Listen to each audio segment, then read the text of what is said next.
Welcome to a chemo house. We thought it would be really interesting for other parents or children on chemo to know exactly what it's like when you're released from your inpatient zone into your house and what you actually have to do. So here we are, this is our house. Right from the beginning, when you enter the house, you see a sign, which you can see here, it's back to front here, but it basically says, our beautiful boys on chemo, so please don't think us rude, but we need each visitor to wash their hands and be free of coughs, colds, chickenpox and flu. And that's pretty much the story, that we have to make sure that everybody that comes to our house is free of coughs, cold, chickenpox and flu, and also measles, because they can do bad things if your kid's on chemo. So here we are, we've just come into the front door, as you can see, and straight away on the stairs we have our hand foam. So everybody that comes in, we ask them to foam their hands. It's just from Boots, it's about £3 a go, it lasts a couple of weeks. Just close the door, and some people prefer to wash their hands, so they can also go into our downstairs bathroom. And as you'll see, we use blue paper. So this is like the blue paper you get in the hospital. I get this on Amazon. It's about £9 for 6 rolls. It lasts quite a long time. We don't have any towels in the house, and we all have antibacterial soap, just normal antibacterial soap. And for those ladies out there who want to keep their hands nice, you do a lot of hand washing in a chemo house. So I use this Atrixo cream, which is amazing. And we just throw the rubbish in there with a blue towel and job's done.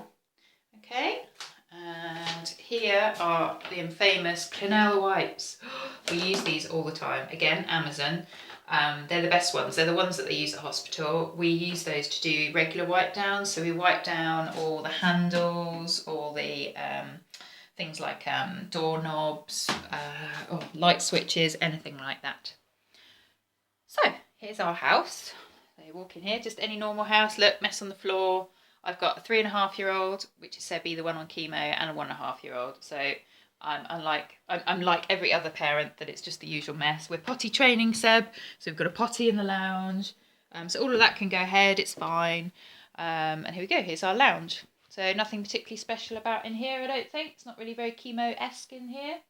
No, you can see a picture of Sebi. So this was 6 months after he started chemo.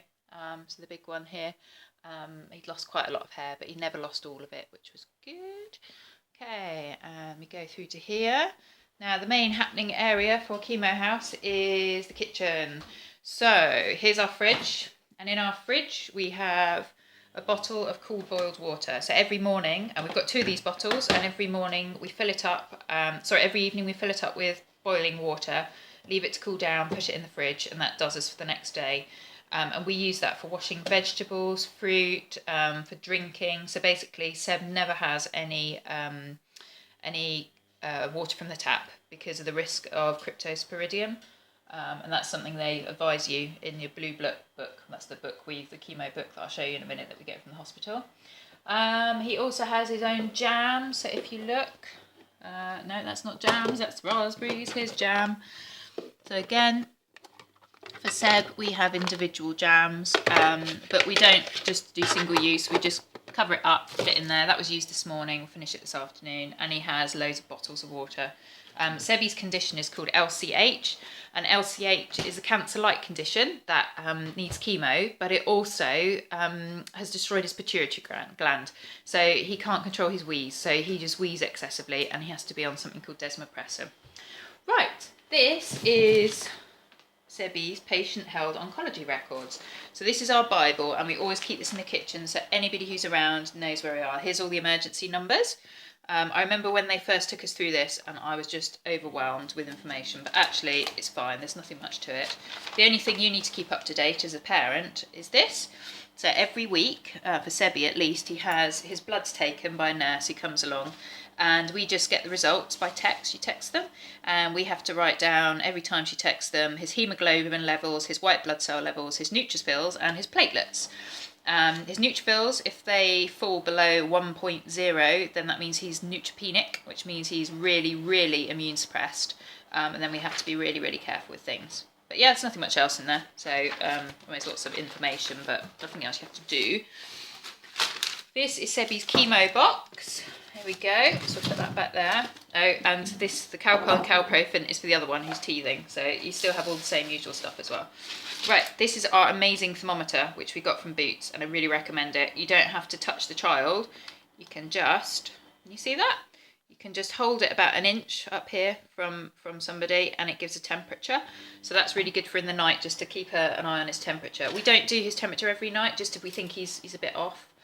And his chemo box is made up of, well, we choose to give him Well Baby in the morning, as well as like a decent diet. When he's on chemo, he goes into hospital, has his pump of vinblastine through his central line, which is in his chest. And then we have to give him a course of these steroids. And we have to give him 3 times a day for 5 days. So he's finished his last one this morning, or last 2 this morning, thank goodness. We also have to give him every weekend this Septrin, which I think stops pneumonia and stuff like that. So we have to give him 1 5ml teaspoon in the morning and in the evening, just on Saturdays and Sundays. This is a Metrazole. We have to give this to him in the morning. They're just little tablets, 1 tablet every morning to line his tummy for the day, because of all the drugs he's taking. Again, only 5 days in every 3 weeks, which is when he has his chemo. This is ondansetron, so this is the one that he tends not to feel sicky around chemo, which we're quite lucky with. So we only give this to him just before his actual chemo blast, so his vinblastine, but no other time. So just 1 5ml teaspoon every 3 weeks. What else have we got in here? Oh, Benadryl for Seb. His LCH can come out on his scalp. It looks a bit like cradle cap, but it's quite severe.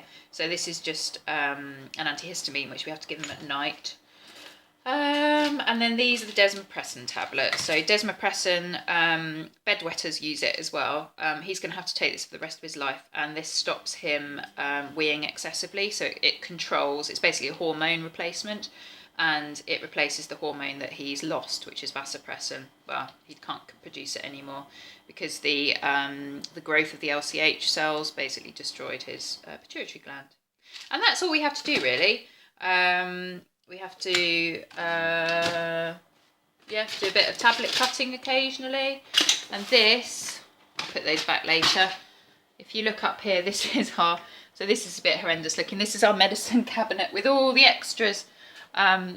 So yeah, it can look a bit scary. This is his dressings, so I change his dressings over his. Have a look at one of these. These are amazing. Not many hospitals use these. Our community nurse put them onto these. But I really would recommend getting them on repeat prescription, which is what we do. So they're called Mepitel Film Safe Tack dressings, and they are amazing. They're basically, there we go, there's one there.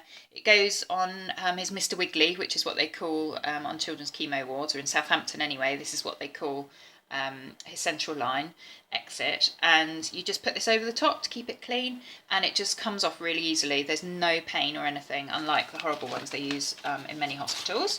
So we use those. So as you can see, there's a couple there. Ignore the minstrels, that's for me. And yeah, extra Septrin, that kind of stuff. So we go, that's that. And if you go over here, here's the other jug waiting to be washed up. Some more blue paper. So basically at every sink we've got blue paper and antibacterial soap and our cream. We don't use dish cloths, and we don't use tea towels either. So everything is the blue paper, and we just put it in the recycle bin. And again, there we go, there's some more Clinell wipes. There we are. And then I'll just show you quickly upstairs. So that's really downstairs. We try not to have shoes in the house because, well, we just think if we have shoes in the house, then you don't know what they've stood in, and then that could come in the house. So we try to keep the house clean of like bugs and stuff like that. And this is Seb's bedroom. So it's just a normal 3-year-old's bedroom, really. There's nothing special about it. There we go. In fact, there's nothing special about it at all. It's just a normal kid's bedroom. And for us, the way we deal... Oh, here's some vinyl gloves that we used for change his nappies, because when... so he's potty training at the moment. When you're on chemo, it's basically toxic, the wee that you produce. So we were told that it's best to use gloves, really, in the first few days after he's had chemo. So we tend to do that. And that's it. And that really is living in a chemo house. So it's not that bad. It sounds awful, but actually in reality, it's not too bad. It has its funny moments. If I show you in the bathroom, he still has a bath towel. There we go. He still has a bath towel, but we use that once and then we put it in the wash, and we just use blue paper again. So despite what they tell you and how overwhelming it is when you first are released from hospital and told to go home and look after the sick child, it's okay. Hope that helped.